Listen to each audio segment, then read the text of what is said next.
Salut à tous, alors aujourd'hui revue du Squape eMotion C par Statqualm, c'est parti.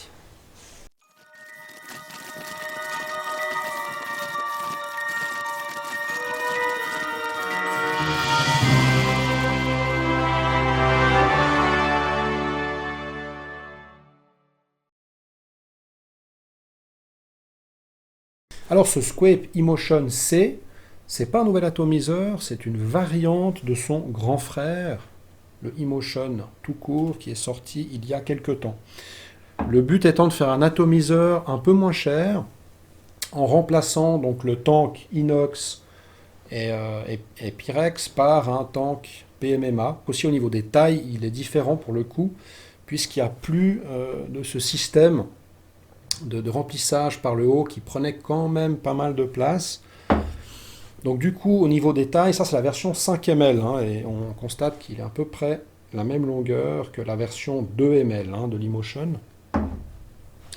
Donc si vous prenez le 2 ml, vous serez à 36 mm de hauteur, et le 5 ml est à 46. Donc il y a quand même 1 cm de différence entre les deux versions. Il est décliné en plusieurs couleurs aussi, très sympa.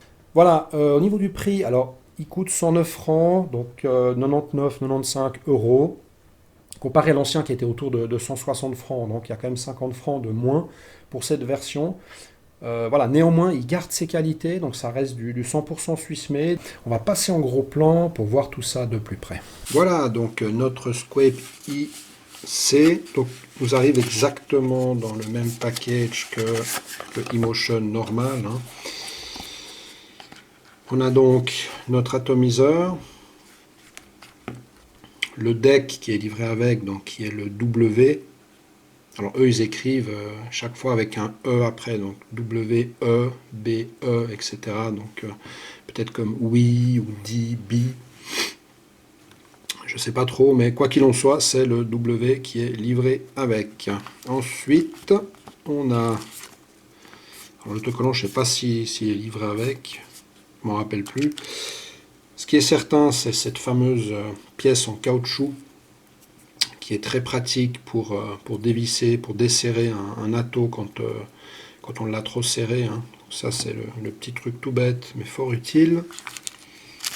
Des spares, hein, donc tous les joints O-ring, 2 vis de rechange au cas où on perd pour le deck, au cas où on perd les autres.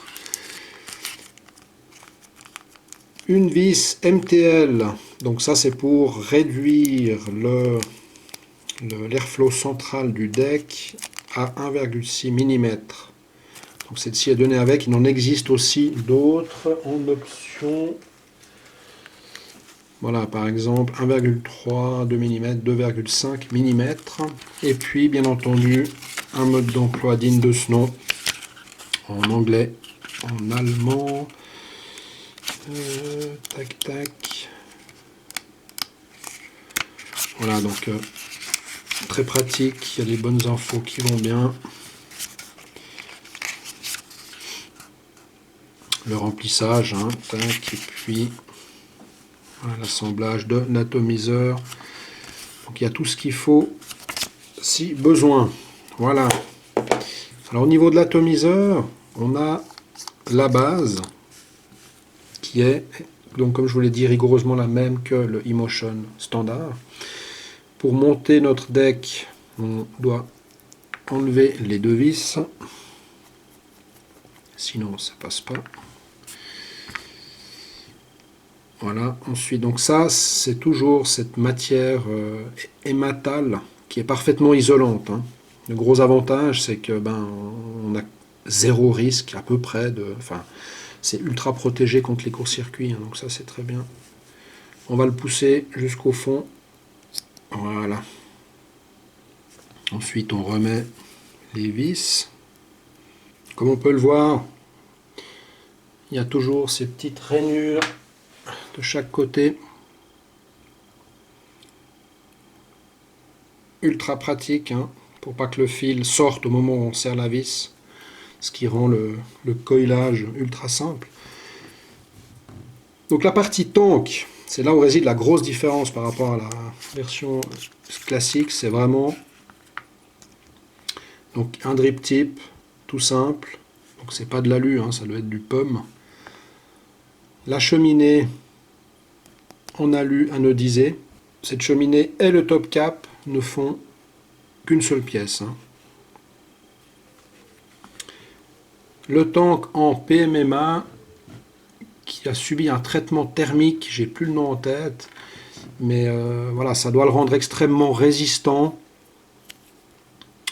même plus résistant que la moyenne, à ce que j'ai compris, au jus un peu abrasifs, hein, tels que les jus citronnés, etc.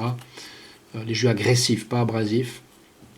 Donc voilà, j'ai pas testé, mais c'est en tout cas ce qui est dit sur le site Squape. Hein. Tac. Sur ce tank, on constate une petite échancrure ici, dans le pas de vis. C'est pour faciliter le remplissage, hein, puisqu'évidemment,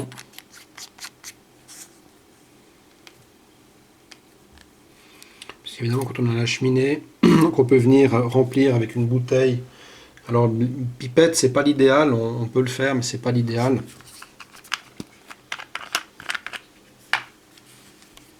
Le mieux, vraiment, c'est ce genre de choses, hein, tac. Et puis, ben, le fait qu'il y ait cette petite échancrure, ça fait gagner un petit peu d'espace pour pouvoir remplir facilement. Alors, pour ce montage, j'ai pris du Cantal 26 gauge, hein, donc 0,4 mm. J'ai volontairement choisi quelque chose de simple, car un taux simple, montage simple. Donc notre coil, on le prend dans ce sens-là, et puis on passe les fils comme ceci. Donc le guide, hein, ce qui fait que le tube reste bien en place. Et il n'y a plus qu'à serrer les vis.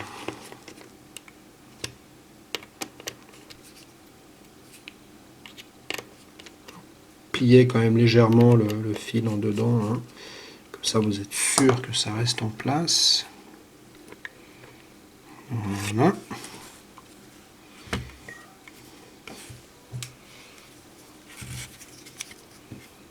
Ensuite on coupe toujours le plus à ras possible, hein, pour éviter que les fils viennent frotter contre la paroi de la chambre.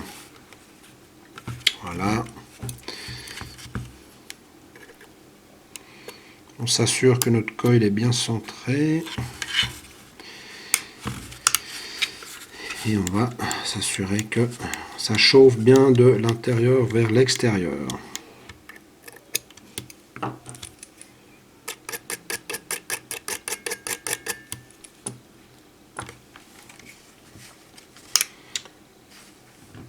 Voilà, donc ça c'est un coil assez haut en résistance, hein, parce que je suis presque à 0,9 ohm.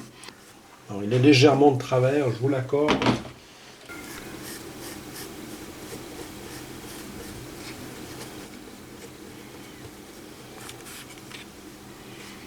Voilà.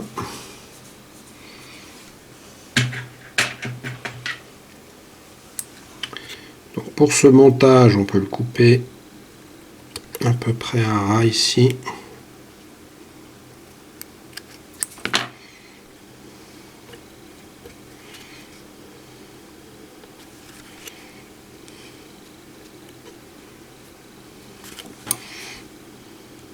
Ah, donc l'idée c'est que le coton vienne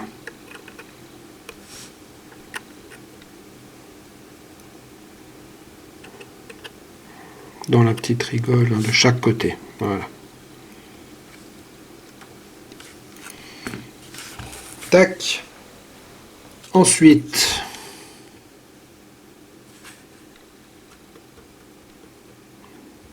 on met du liquide. Donc j'ai fait un petit montage sur ce deck W, hein, qui est relativement propre, mais on peut toujours faire mieux. Moi j'ai plus l'habitude d'utiliser le deck B. Je vous montrerai après ce que ça donne fini. Donc c'est vraiment un plateau qui est plus Typhoon-like. Voilà. Pour remplir ce tank, c'est comme ceci, hein. Donc on vient là où il y a la rigole, comme ça on est un peu moins embêté. Après, il est trop fort quand même, parce qu'on risque d'en mettre dans la chambre. Moi je ne le remplis pas jusqu'au bout, j'ai un peu la flemme. Évidemment, pour le fermer, on est obligé de tourner la base.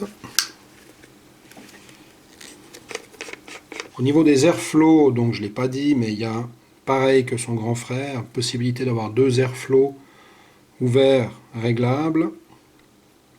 Ou bien on peut se mettre sur un seul airflow réglable aussi. Hein. Donc là, vous avez vu que l'autre, il est fermé, fermé. Il n'y en a qu'un qui est ouvert.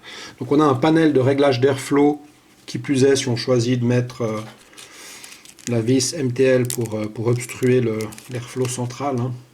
On a vraiment un panel très large pour vaper donc du mouse to long, donc comme une cigarette, hein, ou bien vaper vraiment en direct.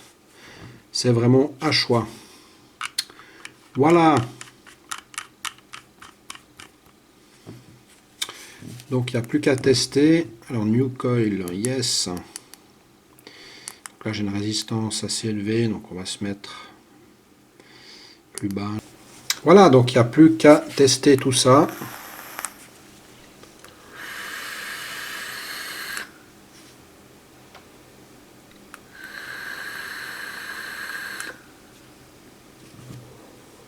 Voilà, donc pour ceux qui aiment une vape un peu plus forte, un peu plus puissante, donc il y a aussi le plateau B. Alors il y en a d'autres, hein. Il y a aussi un plateau double coil.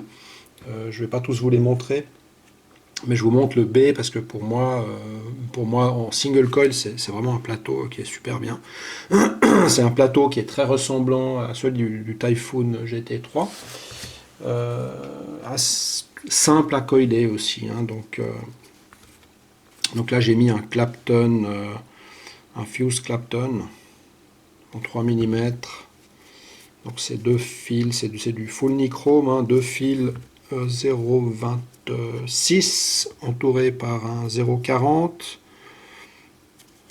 Ensuite, donc un diamètre de 3 avec 6 tours ou 5. 5 tours. Hein.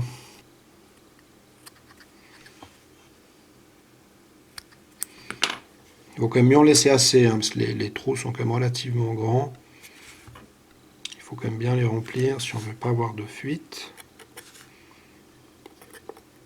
Bien se gaffer derrière que le coton n'aille pas en bordure de l'airflow central, sinon vous risquez aussi des fuites. Hein. C'est la partie la plus importante, le cotonnage. Faut pas en mettre trop, faut pas en mettre pas assez, faut bien se gaffer comment on le met. Cet atomiseur, il demande quand même qu'on le colle comme il faut, il est relativement simple, mais on peut, si on fait pas comme il faut, on peut avoir quelques fuites. Voilà, je crois qu'on n'est pas trop mal. Pour ceux qui ne connaissent pas encore, hein, le petit biscuit rhubarbe de Vaporsed, c'est juste une tuerie. C'est donc un biscuit un peu sablé avec un arrondi rhubarbe. Donc une rhubarbe arrondie, mais juste arrondie avec une fraise qui sent à peine, hein, qui est juste là pour arrondir le tout. C'est une petite merveille. Donc là, j'ai plus une résistance de 0,8 ohms, comme presque 0,9 ohms comme avant, mais plutôt 0,30. Alors je suis à 0,33. Donc là, on va monter la patate à 30 watts.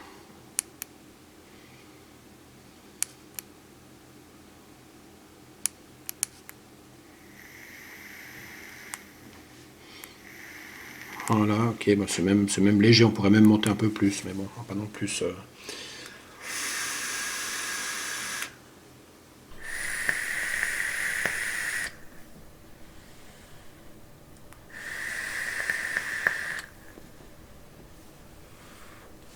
Alors voilà, ce Squape E-Motion C, c'est donc, encore une fois, le même plateau que son grand frère, le E-Motion tout court, avec un tank plus simple, en PMMA. Il y a moins de pièces que son grand frère. Par contre, on ne peut évidemment plus le remplir, c'est plus un top filling comme celui-ci. Mais voilà, c'est simple à remplir quand même, le système est vieux comme le monde, hein. Enfin le monde de la vape évidemment.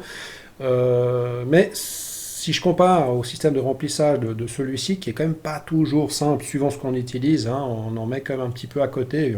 Remplir ça avec une pipette, c'est juste l'horreur.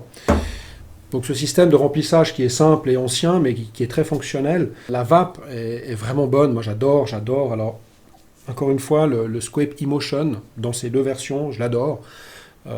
J'aime beaucoup celui-ci pour le coup particulièrement. Je trouve qu'il est simple. Le rendu des saveurs est magnifique, aussi bien sur le... Alors ça fait longtemps que je n'avais pas testé le deck qui est livré avec, le W, qui est pour moi plutôt fait pour des micro-coils, hein, des choses simples, ultra simples à monter. Et j'étais bluffé par le rendu. Ça fait longtemps que je ne l'ai pas utilisé. Je trouve qu'il est vraiment très très bien.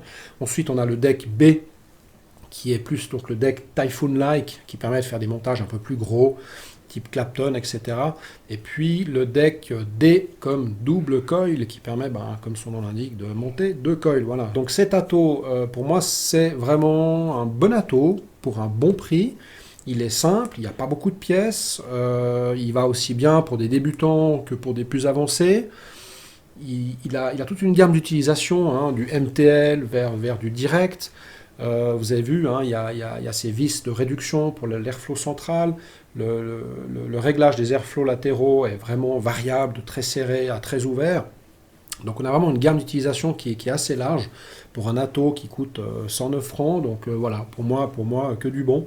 Et puis très bien usiné, très bien fait, avec ces decks en hématal, hein, donc voilà, on n'a aucun risque de faire des courts-circuits, etc. Donc un super bateau pour un prix vraiment correct. Voilà, je vous remercie de nouveau de m'avoir suivi, je vous dis à bientôt pour une prochaine revue et tout de bon.